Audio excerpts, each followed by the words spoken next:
Welcome Boys, back. come on. We got a few more stories to tell. Yeah, Mr. N&C is back with you. That's it. Come on. Get out of here. I was 3 to 5 to say N before you said C. Yeah. You know that with my mouth. It's lucky that he can remember C after all of this time. Well, what can I tell you? What's important is I cash tickets, I make money. Whatever else doesn't matter. I don't care if it's C, N, P, or Q, okay? The idea is green, green, green. Let me tell you something. Do you remember going back to when we would pitch the suckers in the bowling alley? Oh, my God. I mean, what about Al? Oh, there was a God. guy, a nice guy, he lived off of him. I mean, totally, he paid our expenses, he paid our food. Tell him about Al. Oh, my We won't God. use last names. Oh, my God. This guy would work, and I would make... First, Cliffy had him for about a year and a half. Cliffy used to shave him on the bowling alley. I don't know how many people are familiar with bowling, but back in those days, you watch the pros on TV now, they're 230, 240 bowlers. But in those days, to be a great bowler, you were a 200 bowler. And Cliffy, Completely different conditions. Completely, it was lighter wood. There was no, wasn't plastic balls. You hit what you got down what you hit, really. That's what happened. Well, anyway, make a long story short, Cliffy was one of the top 5 bowlers in the country, bar nobody. Could have beat anybody on any given day. It was fabulous, okay? But Cliffy wasn't the type, he didn't have the ego, where he'd go out and say, I'm the best, I'm the killer. That was my ego, because I was not too smart. He was very intelligent, okay? So Cliffy would go out, and he'd set up Al. Every week, we'd meet him on a Friday, because he got paid. With his paycheck, every Friday, like guaranteed, it was 50 to 100. He cut furs all week. Cut furs. Remember you have. A fur cutter. Every week this went on, right? Every week. Right. It was the most incredible thing you ever met. Ever. You never seen anything like it in your life. This went on for a good year and a half. But what was the hook? Do you remember what the hook was? The hook was, take the man broke, but we gave him credit for 1 year. Yeah, that's right. This way, he come back next Friday night, he had to come back to pay us. Right, he had to come in to pay us. That was the hook. Otherwise, between his wife breaking his chops and he just had some young kids or something like that, he might not have come back. Right. But he was such an honorable person. If he owed us $20, $30, $40, $50, he had to pay, and he had to wait till he got paid. The second he was in the alley, how many times did he say, here's the money, I'm not bowling. I'm leaving. Always talking with him. But the best was, you had him on hook for about a year and a half. In the interim, I was starting to bowl. He didn't know I was bowling, okay? And I became a halfway decent bowler, because as Cliffy said, I was a halfway decent athlete, okay? And I became a good bowler. Good enough to beat him. Of beating Al, not Cliffy. So what happened was, after he packed Cliffy in because he could never beat him, he started bowling with me, and he thought he could beat me. I had him on the hook for 9 months after that. It was amazing. What about Al, anyway? Wait. One bigger sucker than even Al. What about that guy that was the cousin of J.W. Mays Department Stores? Oh, not Barry. No, the older guy. So many of them. The guy that... Weinstein, right, Jack Weinstein. Jack Weinstein, yep. How much money? This man came in with not a week's pay. He came in with... He had minimum $3,000, $4,000. Right. This is big money at that time. $3,000 in those days, you could buy a new car. In the 50s. You could buy a 59 Chevy. That's 60 right. Chevy, 61 Chevy, brand new. Right, to buy a brand new house for $6,000, $7,000. Without a doubt. He supported you flat on the house. Right. It was a incredible. cherry. How about Gary? What was his name? Gary the lefty? The guy with the short arm? Oh, yeah, right. Every Thursday night. It was guaranteed he put 50 in my pocket, 60 in my pocket.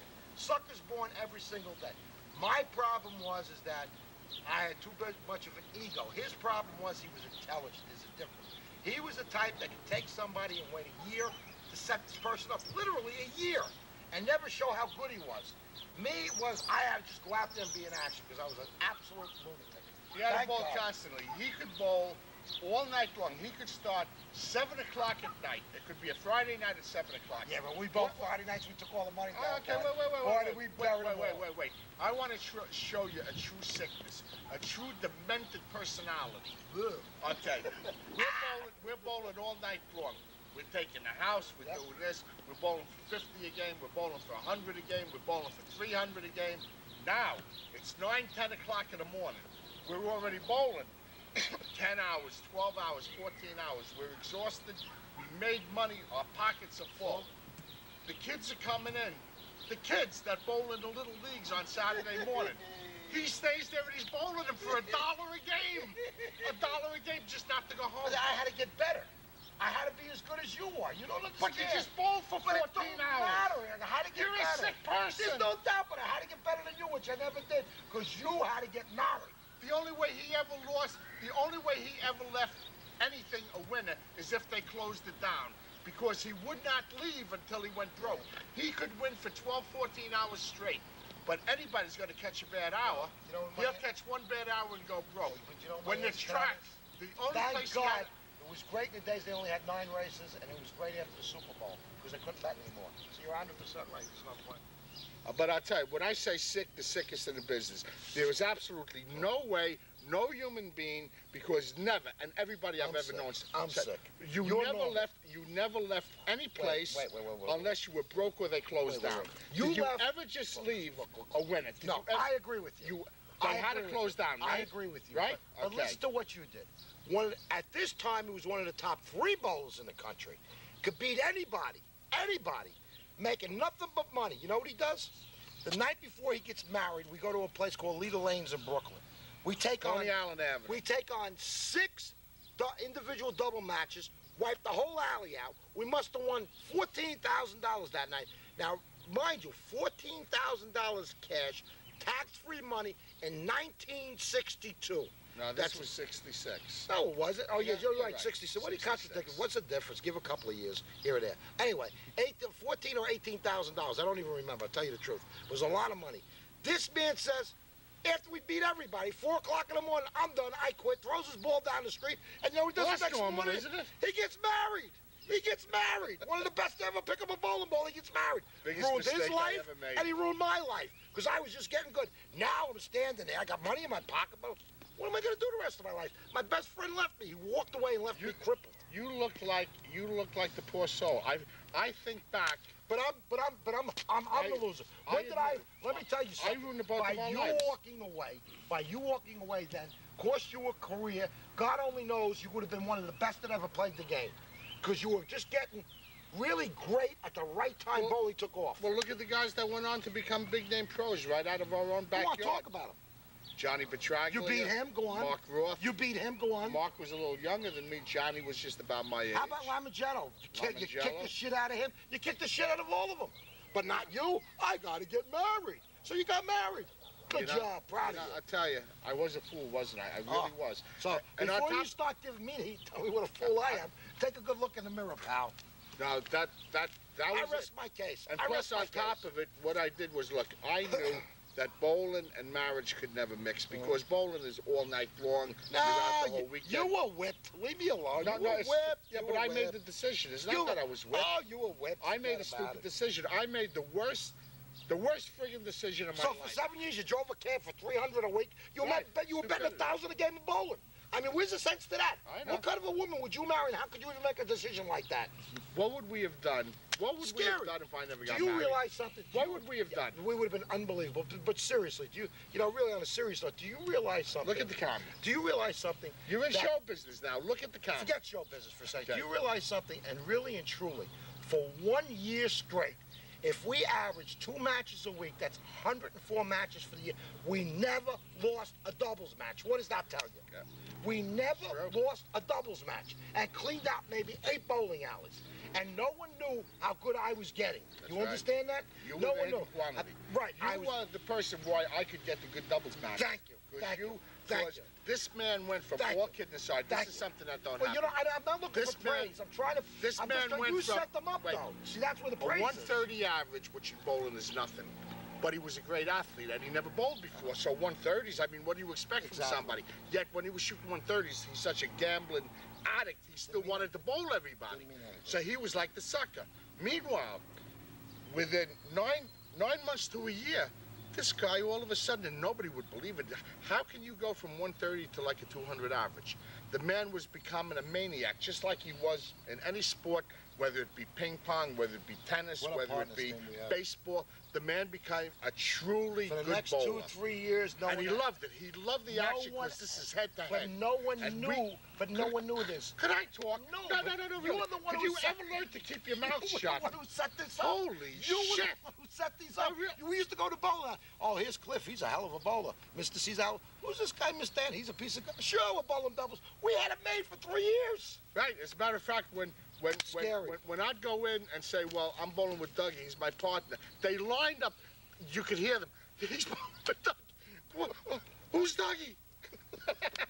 We got him. And in those days, they didn't, you know, everybody knew everybody. So they knew who the good bowlers were. That was the truth. But you see, you had this great way of setting up people. You understand? And that's really what. So we could have played that for a good another 2 years.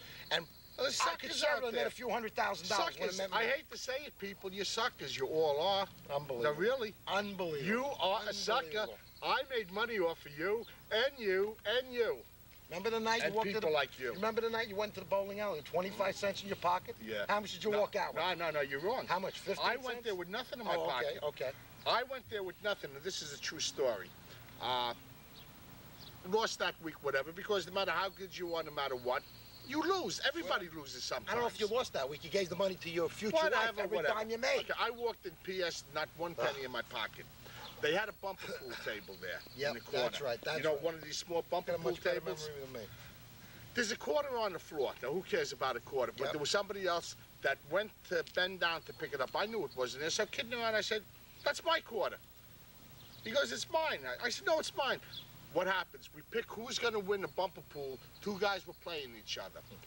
I pick the guy that wins the game. Then I take that, and I get on the table with the quarter, and I play for a quarter. Meantime, I put that quarter in and didn't even have a quarter if I lost the game to the next guy to pay him. I win the game. True. I parlay this. The next thing after that, at the bumper pool table, I win about maybe $5, $6, $7, something like that. Over at the lunch counter, they're flipping coins. I go over there, they're flipping coins for $1 a man, 3 men, odd man wins. I win about $30, $40, $50 there. Now I got to take a piss. I go upstairs because the bathroom's upstairs. The locker room is right next to the bathroom. What do they got? They got a crap game going. I mean, this was beautiful. These places don't exist anymore. I could cry. They don't exist. The bowling alleys, they were open 24 hours a day. Okay, a crap game. I get in a crap game. Now I've got my $80, $90 or something like that. I win like $200 in a crap game, $100, whatever it might be. I come downstairs. Now already it's like 12, 1 o'clock in the morning. They're bowling matches. I start betting $25, $30, $40 on the side. I end up winning $100 or $200 betting on the side. Now I got a bankroll. I'm back in action again. I got $200, $300. This is legitimate money back then. I get up there. I start bowling for $40, $50 a game. Go through the whole house. P.S. From that quarter, I walked out that night, I think, winning $1,800, $1,900. That's exactly what happened. Right? It was incredible. $1,800, $1,900. It was incredible. You know what night that was? I'll never forget it because there was a boxer who just had started. His name was Cassius Clay. He won the world championship. Unbelievable. That day he won the world championship. I'll never forget it. The man, I'll tell you. That was the day he won all that money. I take my hat off to him. Yep. One of the greatest. Would you believe I made the greatest? Unbelievable. I made the greatest bet ever made in my life. This was definitely one of the best. Smart bet. You would be so proud of me. I went to Asbury Park, Convention Hall, with a friend of mine. His name, J.L. His first name is Joe. We went down there. I was very heavily betting into sports. I said, Joe, I got the bet of the century. Muhammad Ali against George Foreman. I got 2.5 to 1 odds as an underdog. It was like robbing money. It was like robbing. I bet $2,000 on him. My payoff is $5,000 for 2. Right. It was like Rob. I'll never forget it. Bailed me out because I had a little bad week in football.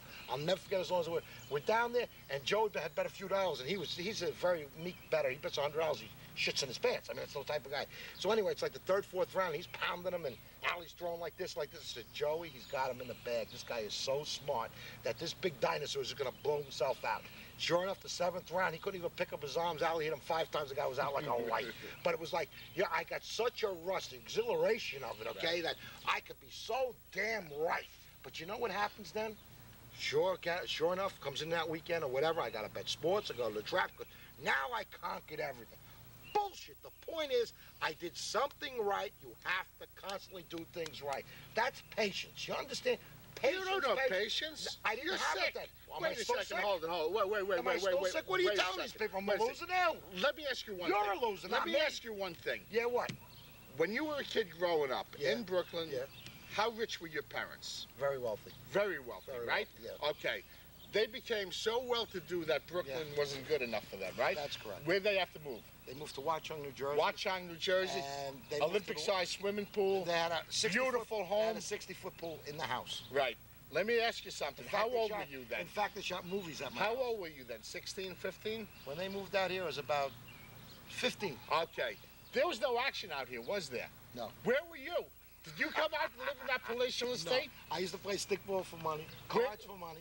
Yeah. And then I used to. Where did you sleep? I used to. That No, was no, a little no. later. Don't bullshit now. No, I'm not. How many times under the boardwalk? No. Under the That boardwalk? started, yeah, but then I got smart. What I did is I got a few bucks together. And you bought a car? No, I'm going to tell you.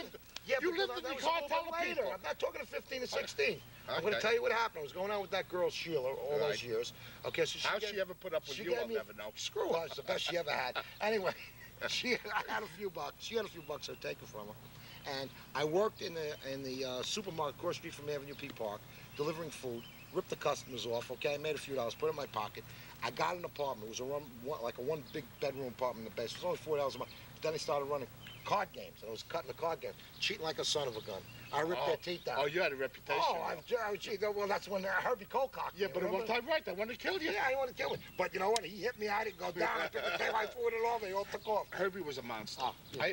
I heard he's dead. What a schmuck he was. I heard he's dead. How about the night he backed me in bowling? Oh, please. Well, how's that for a story? You weren't there. That was criminal. Well, I walked in like 4 in the morning. That was unbelievable. After it was all over, you were crying. You were actually crying. But here we go again, back to your fiance. Women don't mix with that. I know. His fiance had to cost me $5,000. Maybe cost him $5,000. This started at 9 o'clock. I didn't have a dime. So Herbie says, well, I got $5 because we became friends after this card game. This is years later. I stopped bowling. I won $5.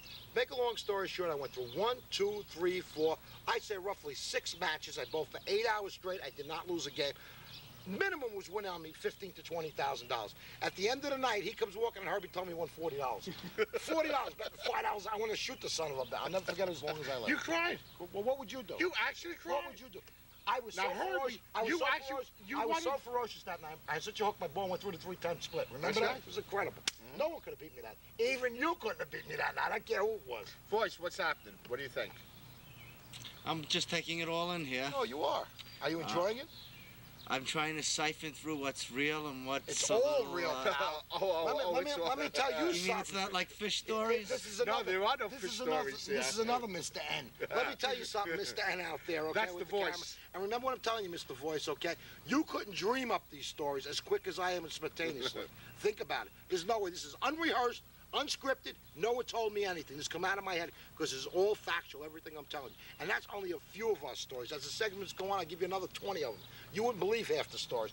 But this is the life of a gambler. You have to remember, I didn't get married till I was 36, so I was on my own.